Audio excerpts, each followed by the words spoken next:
আজকে আমি একটা ছোট গল্প বলবো, যেটা হচ্ছে একটি মন্দির তৈরি হচ্ছে এবং এই মন্দিরের জন্য পাথর ভাঙার কাজ চলছে। ঠিক আছে, আচ্ছা, তিনজন মানুষকে দেখা যাচ্ছে, মানে প্রচুর আরও সবাই আছে, কিন্তু প্রথম একজনের চোখে একজনকে দেখতে পেয়েছে, একজন রাস্তা দিয়ে যেতে যেতে যে সে পাথর ভাঙছে। তো দেখছে সে প্রচুর কাঁদছে, কষ্ট পাচ্ছে এবং কাঁদতে কাঁদতে পাথর ভাঙছে। ভাঙতে ভাঙতে বলছে, এত বলছে তুমি কাঁদছো কেন? পাথর ভাঙতে ভাঙতে তুমি কাঁদছো কেন? বলছে এই এত রোদে এত কষ্ট হচ্ছে, ভগবান কি নিষ্ঠুর, আমাকে এত কষ্ট দিচ্ছেন, সেই পাথর ভাঙতে হচ্ছে, আমাকে খুব কষ্ট হচ্ছে, সেই জন্য আমার চোখে জল আসছে। তখন সেই পথিক হাঁটতে হাঁটতে গেছে, গিয়ে দেখছে আর একজন পাথর ভাঙছে, সে খুব রাগের সঙ্গে পাথরগুলোকে ভাঙছে। বলছে তুমি এত রাগ দেখাচ্ছ কেন?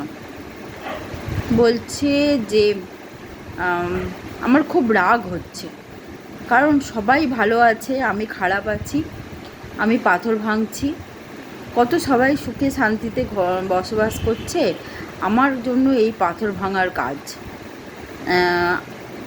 ভগবান খুব নিষ্ঠুর, আর প্রত্যেকে আমার সঙ্গে নিষ্ঠুরতা করছে, আমার খুব রাগ হচ্ছে। তো পথিক সেটা শুনে হাঁটতে হাঁটতে যাচ্ছে, তো গিয়ে দেখছে একজন পাথর ভাঙছে, কিন্তু সে হাসছে এবং গুনগুন করে গান করছে।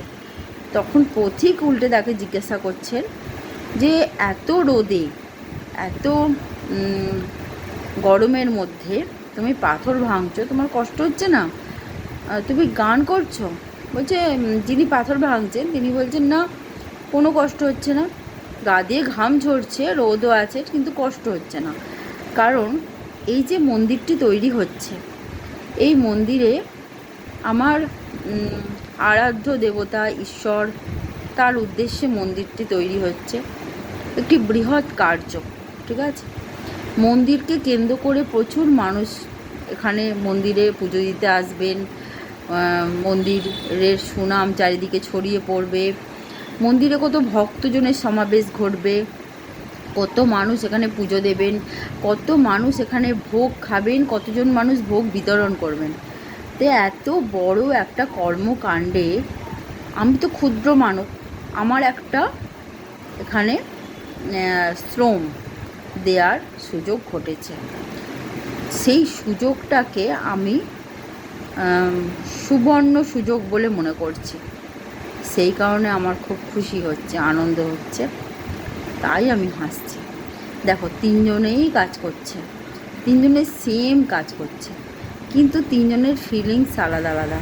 তা তিনজনের ফিলিংস যখন আলাদা আলাদা, তিনজন কিন্তু একই রকম কাজ থেকে তিন রকম উপলব্ধি পাচ্ছে, এবং তিন রকমের উপলব্ধি হচ্ছে, যে তিন রকমের উপলব্ধির মাধ্যমে যে শেষ সেজন কিন্তু প্রচুর পরিশ্রম সেও করবে, কিন্তু উপলব্ধি কী হচ্ছে?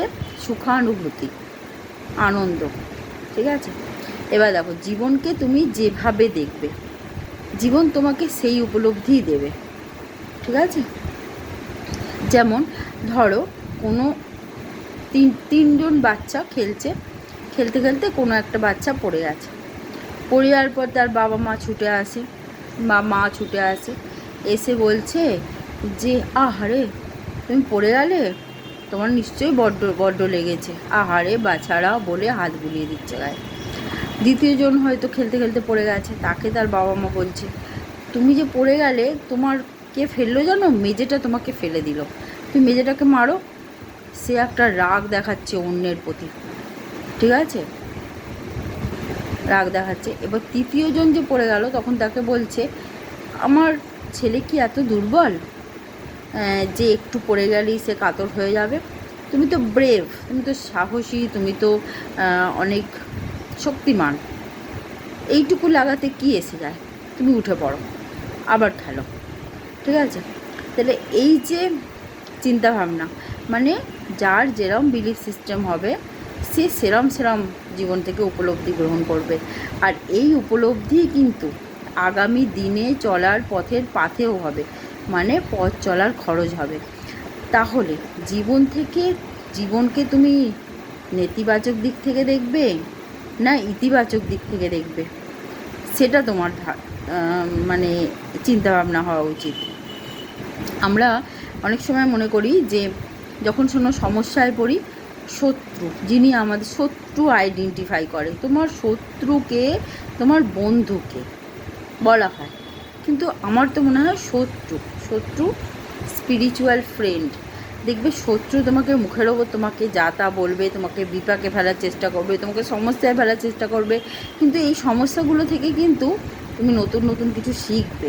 আর বন্ধু কী করবে, তোমাকে সব সময় রক্ষা করে চলবে, তোমাকে সাপোর্ট করবে, তোমাকে আড়াল দিয়ে চলবে, তোমাকে সব সময় সাহায্য করবে জীবনে এসে। তাহলে তুমি কি স্ট্রং হতে শিখবে? কখনোই শিখবে না।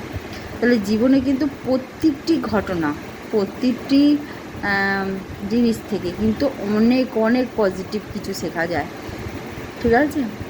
তাহলে জীবনকে ইতিবাচক দিক থেকে দেখবে না নেতিবাচক দিক থেকে, সেটা যে দেখবে তার ওপর সেটা ডিপেন্ড করছে। কিন্তু যদি কেউ পজিটিভ বা ইতিবাচক দিক থেকে জীবনকে দেখে, জীবনের ঘটনাগুলোকে দেখে, তাহলে কিন্তু সে দিন প্রতিদিন সমৃদ্ধ হবে, পরিপূর্ণ হবে, আরও অনেক কিছু শিখবে। জীবন কিন্তু যখন তার বয়স বাড়বে তখন কিন্তু সে বলতে শুরু করবে যে আমি অনেক শিখলাম, ঠিক আছে, অনেক কিছু শিখলাম। আজকে এই পর্যন্ত, বাই।